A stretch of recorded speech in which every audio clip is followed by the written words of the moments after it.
오늘 하나님의 말씀은 에베소서 6장 1절에서 3절의 말씀입니다. 에베소서 6장 1절에서 3절의 말씀입니다.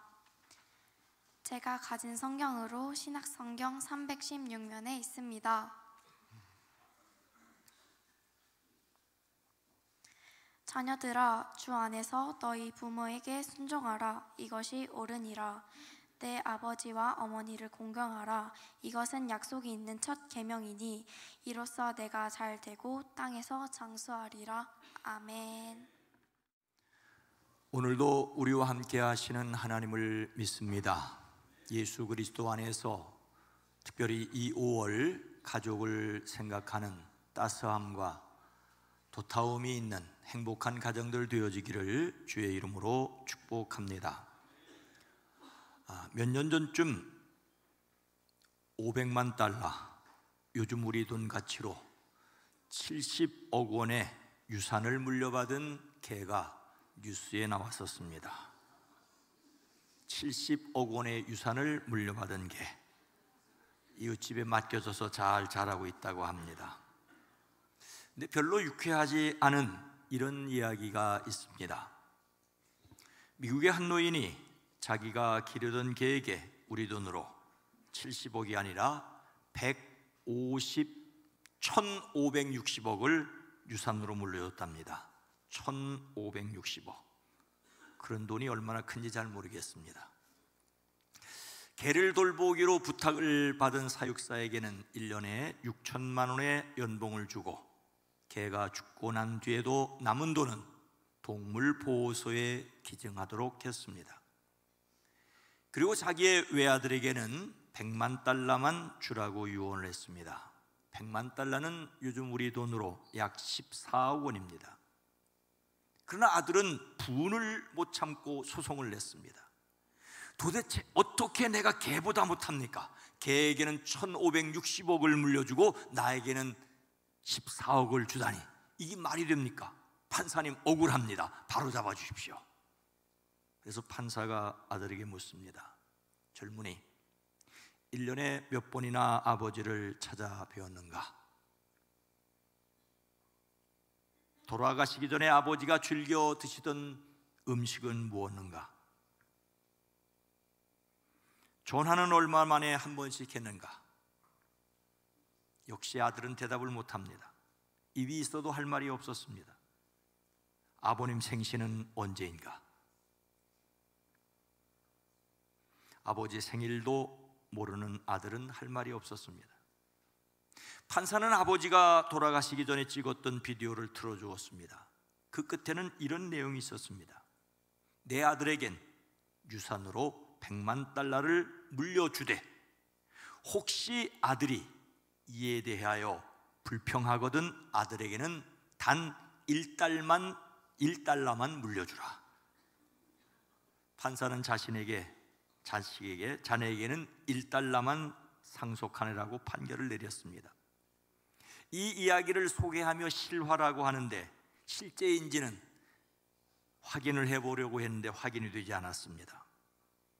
그럼 얼마나 부모 가슴에 한이 맺히게 하고 섭섭하게 했으면 재산을 개에게 다 물려주고 아들이 원망하면 1달러만 주라고 했을까 하는 생각을 하게 됩니다. 오늘은 우리 교회가 지키는 어버이 주일입니다. 오늘 말씀이 어버이 주일에 듣는 뻔한 이야기가 아니었으면 좋겠습니다. 오늘 말씀을 통하여 어버이와 자녀, 그리고 자녀와 어버이가 서로를 향한 기대를 넘어 서로를 위한 기도 내용을 생각했으면 좋겠습니다. 우리가 가족을 위하여 드려야 할 기도 내용은 무엇이어야 하겠습니까? 첫째로 옳은 일 하기를 기도해야 합니다. 1절 말씀입니다. 자녀들아, 주 안에서 너희 부모에게 순종하라. 이것이 옳으니라. 이 말씀은 다시 설명할 필요가 없습니다. 자녀가 아닌 사람은 이 세상에 하나도 없기 때문입니다. 아직 자식이 없어 부모가 되지 못한 사람은 있겠지만 부모 없이 태어난 사람은 한 사람도 없기 때문입니다. 행여 자신을 낳아준 부모님 얼굴을 모른다고 해도 자식 아닌 사람은 한 사람도 없습니다. 그래서 오늘 말씀은 모든 사람이 들어야 합니다.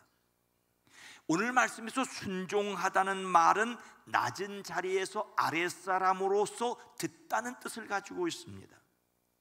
귀를 기울여 경청하는 것을 순종이라고 말하고 있습니다. 자녀된 이들은 부모가 하는 말을 경청해야 합니다. 하지만 누구의 말을 잘 듣기란 쉽지 않습니다. 마음에 존경하는 마음이 없다면 결코 들을 수가 없습니다.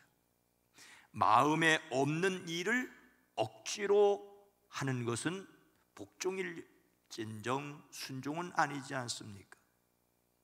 그래서 순종하기 위해서는 조건을 들먹이지 말아야 하겠지요. 부모가 내게 무엇을 해 주었느냐 안 해 주었느냐를 따지기 시작하면 순종은 불가능합니다. 존경받을 만한 가치가 있느냐 없느냐 역시 순종이 불가능합니다. 오늘 말씀은 순종해야 할 이유를 굳이 들라면 그것이 옳은 일이기 때문이라고 말하고 있습니다. 여기서 옳다는 말은 하나님의 법에 순종한다는 말입니다. 그러니 순종한다는 말이나 옳은 일이라는 말이나 다 모두 귀를 기울여 듣는 것을 말하고 있습니다. 하지만 우리들은 마음의 벽을 쌓고 귀를 막고 사는 듯 하지 않습니까? 흔한 말로 말을 제대로 듣지 않고 귓등으로 듣는 것이지요. 소리는 듣지만 그 뜻, 그 마음을 들으려고 하지 않습니다. 주관이 다르고 생각이 다르기 때문일 것입니다. 그래도 사람이라면 반드시 해야 할 일을 사람의 도리라고 합니다. 진심으로 하나님의 말씀에 귀를 기울이는 도리가 필요합니다.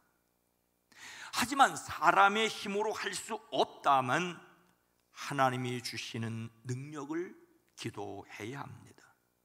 사람 노릇하기 위해, 아니 사람답게 살기 위해 우리는 기도해야 합니다. 여기서 부모가 자식을 위해 기도해야 할 내용을 또한 배울 수 있습니다. 자식이 단지 자신에게 잘하기를 바라고 요구하는 것이 아니라 그 자녀들이 하나님 보시기에 옳은 일 하기를 기도해야 합니다. 자녀 처지에서는 그것이 옳은 일이기에 그것을 하려고 해야 합니다. 힘들고 어려워도 옳은 일에 참여해야 합니다.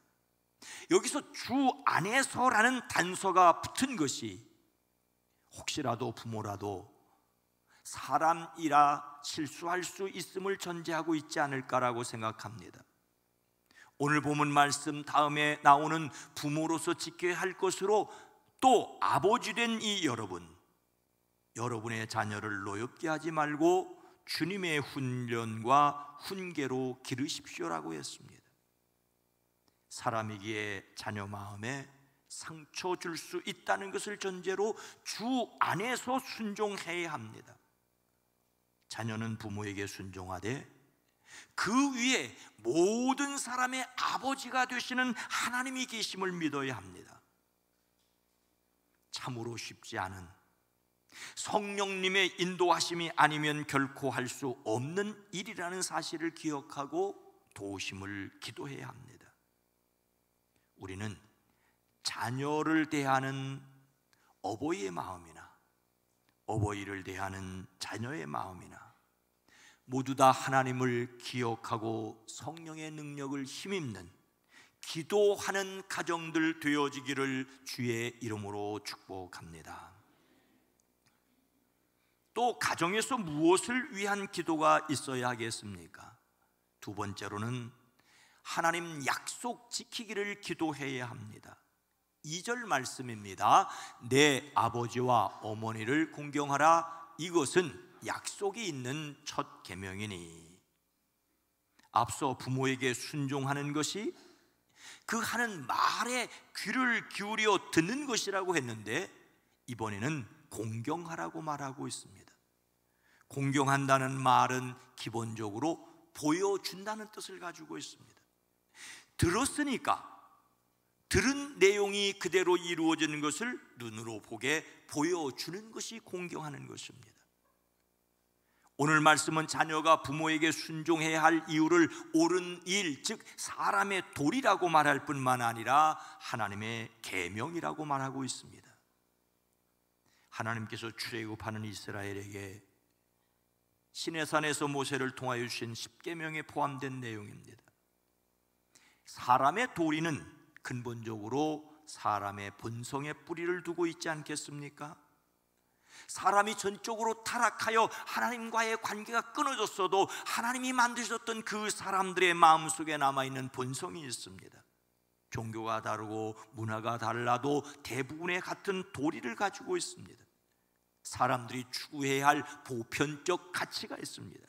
그 중에 하나가 바로 부모에게 순종하라는 것입니다. 그런데 단지 하나님의 엄숙한 명령이기 때문에 순종해야 하는 것일까요? 오늘 말씀은 이것은 약속이 있는 첫 계명이라고 하십니다. 부모 공경이 십계명의 첫 번째 내용은 아닙니다. 첫 번째 계명은 하나님을 공경해야 될 것을. 그런데 하나님에 대하여 지켜야 할 계명에 이어 사람에게 지켜야 할 첫 번째 계명이 바로 부모 공경이 아닙니까? 하나님을 예배하는 사람들이 사람에 대하여 처음 관계가 바로 부모와 자녀와의 관계입니다. 사람이 이 세상에 태어나기도 전부터 맺은 관계이죠. 하나님께서는 사람을 그 어머니의 태중에서 만드셨기 때문입니다. 그러니 모든 관계에 우선하는 것이 부모와 자식의 관계입니다. 이런 부모와 자식의 관계를 위해서 하나님이 약속하신 것은 무엇입니까? 출애굽기 20장 12절은 내 부모를 공경하라.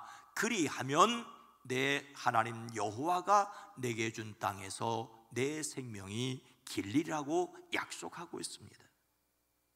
약속의 내용은 조금 후에 다시 생각하고 우선 부모 공경이 사람의 도리를 넘어서 하나님께서 보상까지 약속하신 계명임을 기억해야 합니다.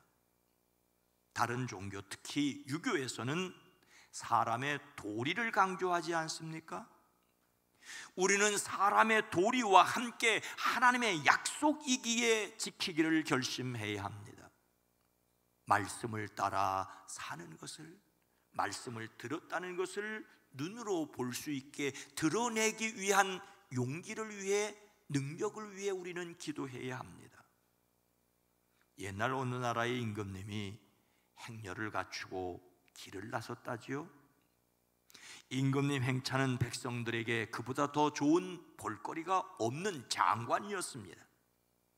이 소식에 한 할머니가 행차를 꼭 보고 싶었습니다. 그러나 자리에 누워 고동이 불편한지라 어쩔 수가 없었습니다. 아들에게 부탁을 합니다. 얘야 말이야, 임금님 행차를 한 번만 보았으면 참 좋겠구나. 효자 아들은 아무 망설임도 없이 어머니를 업고 길을 걸어서 임금님이 행차하는 데까지 갔습니다. 아기를 업듯이 어머니를 단단히 받쳐 업고서 어떻게든 임금님을 가까이 볼 수 있도록 애썼습니다. 이런 모습은 임금님 눈에 띌 수밖에 없었지요. 임금님은 신하들에게 명령합니다. 멈춰라. 어떻게 된 사연이냐? 예, 어머니가 임금님을 뵙고 싶다고 해서 제가 모시고 왔습니다. 임금님은 효자 아들을 칭찬하고 후하게 상을 내렸습니다. 이 소문이 퍼지자 이웃 마을에 아주 못돼 먹기로 소문난 불효자가 배가 아팠습니다. 그래서 안 가겠다는 제 어머니를 억지로 업고 임금님이 행차하는 길목에 가서 떡하니 서 있었습니다. 역시나 임금님이 이 모습을 보고 흐뭇해하셨습니다. 이 근방에는 효자도 많구나. 기특한 일이로고 너는 무슨 사연으로 어머니를 모시고 나왔느냐? 불효자는 효자의 말을 그대로 흉내내어 아뢰었습니다. 그러자 옆에 있던 동네 사람들이 일러바쳤습니다. 아닙니다, 임금님, 저놈은 효자를 흉내내는 것뿐입니다. 이 말을 들은 임금님은 껄껄 웃으며 이렇게 대답을 했답니다. 흉내라도 좋아, 효도를 흉내내는 것은 좋으니라. 그리고 불효자에게도 상을 후하게 주었습니다. 그래서 나라의 효가 권장되게 되었다는 이야기입니다. 그렇습니다. 좋은 일은 흉내라도 내야 합니다. 좋은 일은 흉내를 내는 것도 좋습니다. 사람의 도리를 넘어 하나님의 계명이기에 하나님의 약속을 붙들고 살기를 기도해야 합니다. 하지만 하나님의 약속을 지키며 살기란 만만치 않은 세상이라고들 합니다. 그래서 기도하셔야 합니다. 하나님의 마음이자 능력이신 성령님께서 함께하지 아니하시면 하나님의 약속을 지킬 수가 없습니다. 그래서 우리는 기도해야 합니다. 사람의 도리를 넘어 하나님의 약속을 지킬 수 있기를 성령의 도우심을 기도하는 사람들이 되기를 주의 이름으로 축복합니다. 또 우리 가정에서 무엇을 기도해야 하겠습니까? 세 번째로 말씀대로 잘 되기를 기도해야 합니다. 3절 말씀입니다.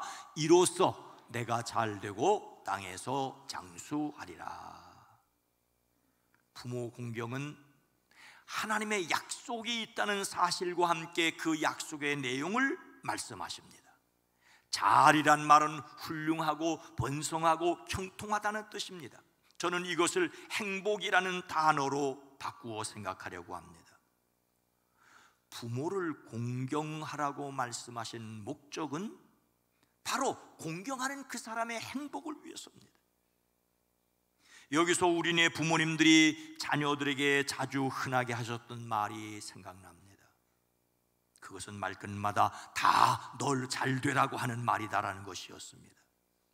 공부 안 하는 자식들에게 공부시키면서 다 너 잘 되라고 하는 말이다. 잘못된 자식을 꾸짖으면서도 다 너 잘 되라고 하는 말이라고 하셨습니다. 부모는 자식이 진정으로 행복하기를 원합니다. 자식이 부모님께 순종하는 것은 그 자식이 행복하게 되어지는 일입니다. 이것은 출애굽하는 이스라엘 백성들에게 하나님께서 하셨던 말씀이기도 합니다. 신명기 10장 13절은 내가 오늘 내 행복을 위하여 내게 명하는 여호와의 명령과 규례를 지킬 것이 아니냐, 너희의 행복을 위해서 하나님의 말씀을 지켜야 된다라고 모세를 통하여 말씀하십니다. 하나님께서 사람이 그 자신의 행복을 위하여 하나님의 말씀 지키기를 소원하고 계십니다. 하나님을 위해서가 아니라 그 자신이 행복하도록 하나님의 말씀을 지키라고 하십니다. 하나님께서 약속하신 내용은 무엇입니까? 잘 되고에 이어서 말씀하신 내용은 땅에서 장수하리라는 말입니다. 장수한다는 말은 글자 그대로는 오래 산다는 뜻입니다. 자식이 부모에게 순종하여 행복하게 오래오래 사는 것이 하나님이 주시는 복입니다. 근데 여러분, 사람이 오래 살면 얼마나 오래 살 수 있겠습니까? 100년을 살면 오래 사는 것입니까? 1000년쯤 살아야 오래 사는 것입니까? 사람의 수명에는 한계가 있습니다. 그래서 사람들이 이 세상에 가장 오래 사는 방법은 자식을 남기는 것입니다. 자식을 통하여 자신을 이어가게 하는 것입니다. 하지만 자기를 전혀 닮지 않은 자식을 세상에 남기는 것은 자신이 세상에 남아있는 것이 아닙니다. 자신을 꼭 닮은 자식을 세상에 남겨야 합니다. 아버지의 뜻이 아들에게, 어머니의 뜻이 딸에게, 부모의 뜻이 자식에게 계승되어 세상에서 사라지지 않고 남아있게 하려는 것입니다. 개인은 오래 살 수 없지만 후손을 통하여 이 땅에 남아있는 것입니다. 자신은 죽어도 자기의 뜻을 이어갈 후손을 남기는 것이 사람의 종족 본능입니다. 종족 보존 본능입니다. 위대한 신앙은 믿음을 자식에게 계승시키는 것입니다. 자식이 부모에게 순종하여야 할 가장 중요한 내용은 부모의 신앙을 계승하는 것입니다. 부모님들은 자신의 신앙을 잘 가꾸어 자식들이 이어갈 수 있도록 모범을 보여야 합니다. 하지만 부모가 훌륭한 믿음을 가졌기 때문에 그 신앙이 계승되는 것은 아닙니다. 자식이 또한 그 부모의 마음을 헤아리고 그 믿음 가운데 하나가 되어져야 합니다. 그러니 부모는 자식을 위해 기도해야 하고 자식은 부모를 위해 기도해야 합니다. 우리는 단절의 시대를 살아가고 있습니다. 너무나도 심한 세대 차이를 겪고 있습니다. 이것은 자식이 부모에게 순종하지 않는다는 것이기도 하고, 부모의 신앙이 자식에게로 제대로 연결되고 있지 못하다는 것입니다. 부모님께 순종해야 한다는 것이 단지 자식 덕을 보고 호강하기 위해서 공경을 강조하는 것이 아니라 믿음을 계승하기 위해서입니다. 물론 자식이 없어도 이 땅에서의 삶이 짧다 할지라도 믿음은 계승될 수 있습니다. 예수님은 33세의 십자가에서 돌아가셨으나 그 믿음이, 그 신앙이 사람들에게 전수되지 않았습니까? 자신을 통하여 하나님의 말씀대로 살아갈 사람들을 전도하여 세운다면 말씀대로 잘 되는 사람을 세상에 남기는 것입니다. 영혼을 구원하는 것은 영원한 세상에서 함께 살아갈 사람들을 만드는 것이지 않습니까? 우리가 영혼 구원을 위한 하나님의 통로가 될 수 있습니다. 우리는 지나간 세대의 지혜를 배워야 하고 다음 세대의 지혜를 물려주어야 합니다. 사람의 도리요 하나님의 계명이요 하나님의 말씀이기에 우리는 이 일에 소원을 가지고 기도해야 합니다. 하나님께서 우리를 통하여, 우리의 가정을 통하여 이루실 일을 기대하고 끝까지 기도하는 사람들이기를 주의 이름으로 축복합니다. 사랑하는 성도 여러분, 부모 공경은 가장 기본적인 질서입니다. 여기서부터 영원한 복의 씨앗이 자랍니다. 하지만 옳은 일을 하고 하나님의 약속을 지키고 말씀대로 잘 되기란 사람의 지혜와 능력으로 한계가 있습니다. 그래서 기도해야 합니다. 다만 기도해야 할 뿐입니다. 존 하워드 페인이라는 분이 있습니다. 그는 오래전 1852년 아프리카 알제리에서 돌아가셨습니다. 돌아가신 지 31년 만에 그의 시신이 군함으로 미국 뉴욕으로 돌아왔습니다. 그날 뉴욕항에는 미국 대통령과 국무위원들과 수많은 국민들이 나와서 고향으로 돌아오는 하워드 페인을 환영했습니다. 그가 어떤 업적을 세웠기에 이런 존경을 받았을까요? 그것은 즐거운 나의 집이란 노래를 작사했기 때문입니다. 즐거운 곳에서는 날 오라 하여도 내 쉴 곳은 작은 집 내 집뿐이리. 내 나라 내 기쁨 길이 쉴 곳도 꽃피고 세우는 집 내 집뿐이리. 오 사랑 나의 집 즐거운 나의 벗 내 집뿐이리. 아이러닉 모순되게도 존 하워드 페인은 자기 집이 없었습니다. 고향을 떠나 멀리 알제리에서 돌아가셨습니다. 하지만 이 노래는 가정이 소중하다는 것을, 그 가족 한 사람 한 사람이 소중하다는 것을 사람들에게 일깨워 주었습니다. 가족의 일원으로 자신이 바로 사랑받는 사람이요 은혜받은 사람이요 소중한 사람이요 함부로 할 수 없는 사람인 것을 기억하도록 이 노래는 우리들에게 가정의 소중함을 말하고 있습니다. 우리는 자신이 옳은 일을 하고 하나님의 약속을 지키고 말씀대로 잘 되기를 기도하고 또한 자녀가 그렇게 되기를 더욱 그리고 계속 기도해야 할 뿐입니다. 서로를 위한 축복과 성령의 도우심을 간구하는 기도가 있어 행복한 가정들이 되어지기를 주의 이름으로 축원합니다. 축원합니다. 거룩하신 하나님, 자비로우신 주님, 우리의 소망과 기도와 간구 그 이상 주님이 친히 우리를 통하여 일하심을 기대합니다. 이 기대가 있기에 우리는 기도를 드립니다. 주여, 우리의 기도와 간구를 들으시옵소서. 믿음을 가졌기에 하나님께 소망을 품고 기도하기를 이 땅에서의 우리의 생명이 닿을 때까지 행여 우리의 두 눈으로 보이지 않아도 영원한 소망을 품고 자녀 손들을 위하여 기도할 수 있게 하시고 간절한 그 기도를 주여 들으시옵소서. 응답하시옵소서. 예수님의 이름으로 간절히 기도드리옵나이다. 아멘.